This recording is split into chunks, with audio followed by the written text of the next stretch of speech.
Здравейте!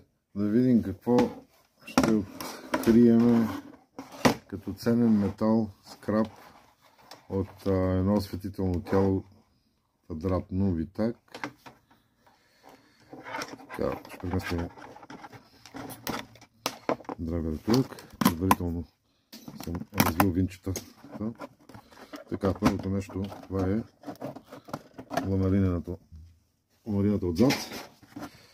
Тя се хвърляли за вторични, но другото са тези пластмасови държатели. И най-ценното тук са светлодиодите. Така, това отива също за кабел необработен. Това са светлодиодите. Те отиват за обработка за злато. А тази част отива за алуминий. Така, да видим в драйвера какво има.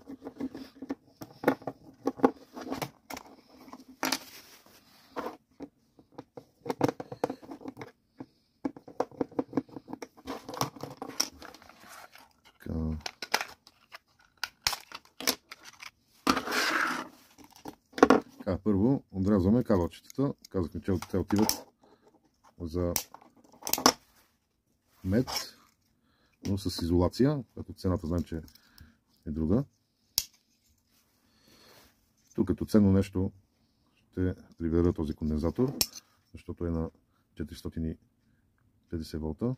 Този е 100 на 100, 100 микро на 100, но пак си заслужава. Другото, което отива за скрап директно, това е клас трансформатор. Това е трансформатор. И другото е този чип, който също ще е за злато. И така, в принцип няма много други неща. Съпротивление нискоомно. И това е. Чао за сега.